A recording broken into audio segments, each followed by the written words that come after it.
હવે બેટા ચાલી આવજો ને મારા માટે.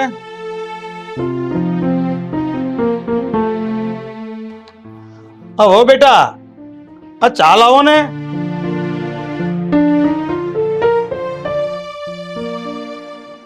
હવે બેટા કેટલી વાર? શું છે પપ્પા?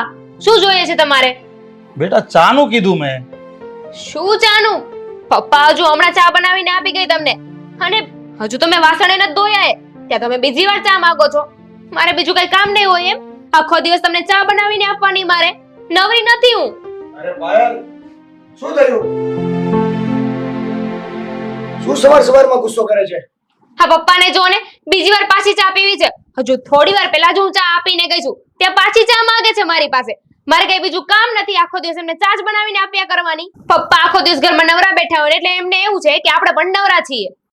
એ પપ્પા, તમે આટલી બધી ચા ના પીવો ને, આ આખો દિવસ આટલી ચા બનાવશે તો કામ બીજા ક્યારે કરશે? અરે બેટા હું ક્યાં વધારે ચા પીઉં છું? હું ખાલી સવારે 2 વખત તો ચા માંગુ છું.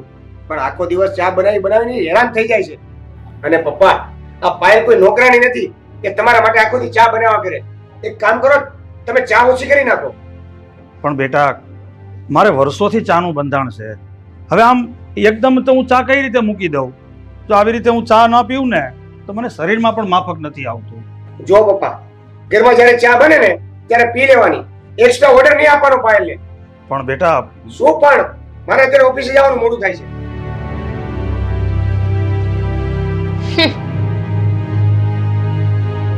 હે ભગવાન, આ કેવા દિવસો દેખાડ્યા મને. આ એક ચા માટે મારે આટલું બધું સાંભળવાનું? શું કરવું હવે? શું થયું? કેમ આટલા દુખી દેખાવ છો? હવે તને તો ખબર છે ને કે મેં આખી જિંદગી દુકાનમાં બેસીને કામકાજ કર્યું. હવે એમાં મને આ ચાની આદત પડી ગઈ, અને આજે આ એક ચા માટે મારે એટલું બધું સાંભળવું પડે. જુઓ, તમને સાચું કહું, તમે ઓળખો છો ને તમારી દીકરાની વહુને?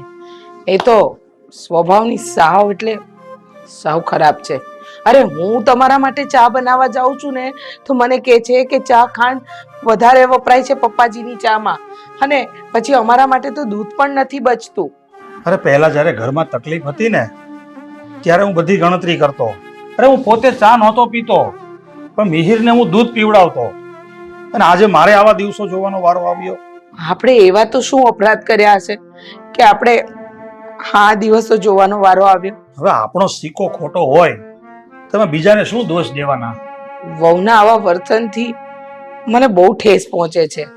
અને તમને ખબર છે, એની મરજી વગર તો હું રસોડામાં પગ પણ નથી મૂકી શકતી કે નથી રસોઈ બનાવી શકતી.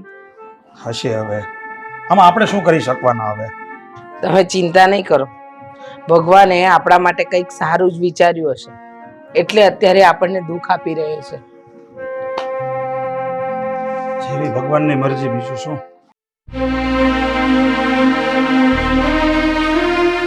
મમ્મી, આજે બપોરે રોટલીમાં તમે કેટલું ઘી લગાવ્યું હતું? તમને કેટલી વાર ના પાડી છે કે રોટલીમાં વધારે ઘી ના લગાવો? સમજાતું નથી?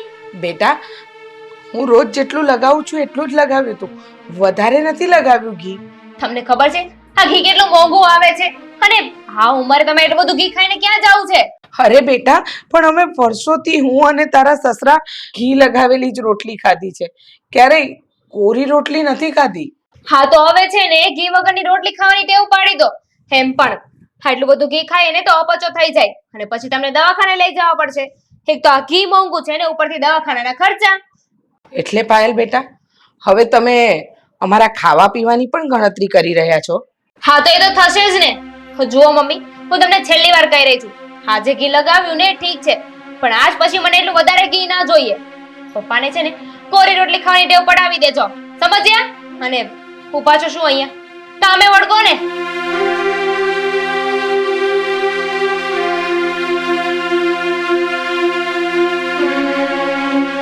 કેમ, શું થયું? કેમ તારું મોઢું પડી ગયેલું છે?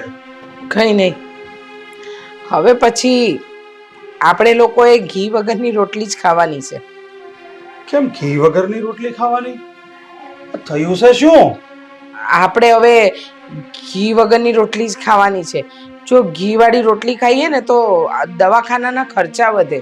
હા, તમારા ખર્ચા છે ને એ પોસાતા નથી અમને. પણ બેટા અમારો ખર્ચો છે કેટલો? અરે 2 રોટલી ખાઈએ છીએ અમે. અરે તમારી એઠમાં તો અમારું ગુજરાન થઈ જાય છે. તો પછી આ તમારા દવાખાનાનો અને કપડાનો ખર્ચો કોણ ઉપાડે છે? અમે જ ઉપાડીએ છીએ ને. એટલે આ ઘરમાં રહેવું હોય ને તો હું કહું ને એમ જ કરવું પડશે. કમાલ છે.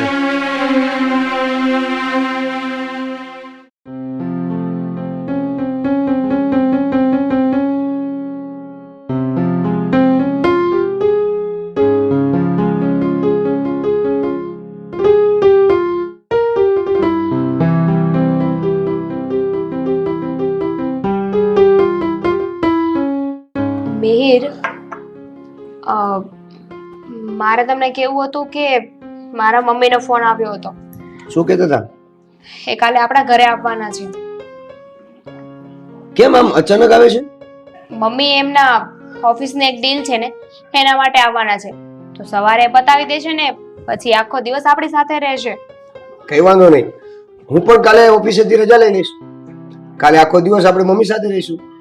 પણ સાંભળો, હું મમ્મીનું ધ્યાન રાખતી હોય કે એમની સેવા કરતી હોય ને ત્યારે તમારા મમ્મી પપ્પાને સમજાવી દેજો કે આખો દિવસ અમારી સામે ના બેઠા રહી, રૂમમાં પેક થઈને રહે અને કાં તો આખો દિવસ મંદિરે જતા રહી.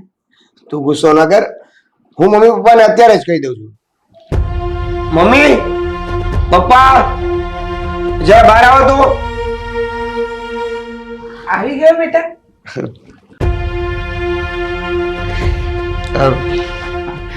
બોલ બેટા.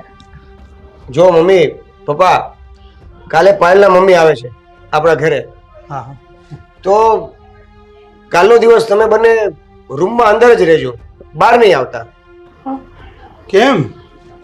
અને અંદર રૂમમાં શું કામ? જો તમારે રૂમમાં ના રહેવું હોય તો આખો દિવસ બહાર જતા રહેજો. જો મમ્મી, પાયલના પિયરિયા વાળા પૈસા વાળા છે અને કાલે ઘરે જમવા આવવાના છે. તો પાયલ હવે એની સેવા કરે કે તમારી? એટલે મહેરબાની કરીને કાલે કાં તો રૂમમાં જ પડ્યા રહેજો અને કામ મંદિરે જતા રહેજો.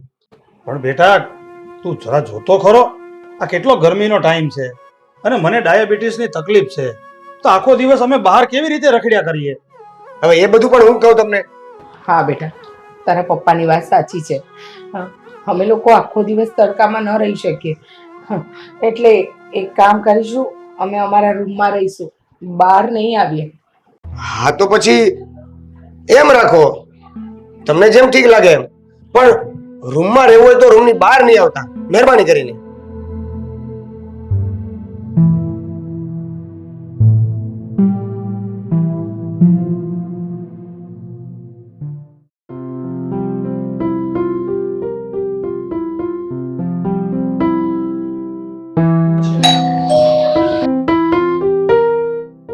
લાગે છે સાસુમાં આવી ગયા. એ જય શ્રી કૃષ્ણ. આવો આવો. જય શ્રી કૃષ્ણ. જય શ્રી કૃષ્ણ. જય શ્રી કૃષ્ણ. સુખી રહ્યો. મજામાં? હા મજામાં. તમે કેમ છો? અરે એકદમ મજામાં. બેસો બેસો. એ પાયલ, જો તારા મમ્મી આવી ગયા.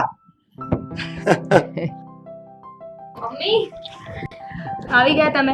જય શ્રી કૃષ્ણ. જય શ્રી કૃષ્ણ બેટા. જય શ્રી કૃષ્ણ. કેમ છે તારી તબિયત? એકદમ મજામાં. તમારી તબિયત કેમ છે?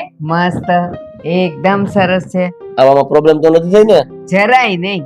હા મમ્મી, આ તમે જે કામથી આવ્યા હતા એ કામ થઈ ગયું? હા, એક જમીનની વાત ચાલે છે એટલે મેં કીધું ચાલ એક જમીન જોઈ આવું. અને હું એમ કહું છું કે તમને બંનેને પણ અનુકૂળ હોય ને તો ચાલો ને તમને પણ બતાવી દઉં.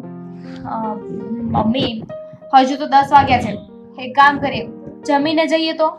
હા, મને કઈ વાંધો નથી, આપણે જમીને જઈએ. તો પછી પાયલ ફટાફટ જમવાનું બનાવી નાખ, એટલે જમીને ફટાફટ જઈએ.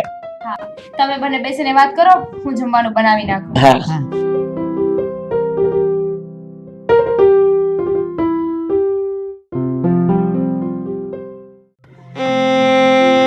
આ મિહિરે હજુ કેમ ન દરવાજો ખોલ્યો? સાંજના 4:30 થવા આવ્યા. મેં આપણને કઈ ખાવાનું નથી દીધું. મને તો એટલી તરસ લાગી છે કે બોટલમાંથી પાણી પણ ખૂટી ગયું ને ભૂખ પણ લાગી છે. હવે આ પાણી પીવા માટે બહાર જાવું તો જાવું કઈ રીતે? હા, એક કામ કરું, હું દરવાજો ખખડાવું તો મિહિર દરવાજો ખોલે. કદાચ ભૂલી ગયો હશે નહીં? મિહિર, મિહિર બેટા, મિહિર બેટા, દરવાજો ખોલ ને. તું મારી વાત સાંભળ. કદાચ એ લોકો નહીં સાંભળે, હું ફોન લગાડું એને. ફોન?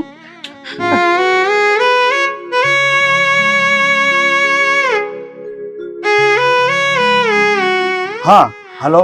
હા મિહિર બેટા. બેટા તમે લોકો ક્યાં છો? અમે ક્યારના સવારથી અહીંયા ભૂખ્યા ને તરસ્યા બેઠા છીએ. અરે પાણી પણ ખૂટી ગયું છે, અમારા તો ગળા સુકાઈ ગયા. તમે દરવાજો ખોલો ને હવે. અરે પણ થોડી વાર શાંતિ નથી રાખી શકતા? હું ને પાયલ એના મમ્મી સાથે બહાર આવ્યા છીએ અને હજુ 3-4 કલાક લાગશે. પણ બેટા તું અરે પણ શું કરો છો? થોડીક વાર ભૂખ્યા તરસ્યા રહેશો તો કઈ મરી નહીં જાવ. ફોન મૂકો, હું થોડો કામમાં છું. હાલો. મેં શું થયું? શું કહ્યું મિહિરે? મિહિરે કીધું કે હજુ ઘરે આવવામાં એ લોકોને 3 થી 4 કલાક નીકળી જશે. હા, 3-4 કલાક? તો એને દરવાજો ખોલીને જવાય ને. આપણને આમ મૂકીને શું કામ જતો રહ્યો?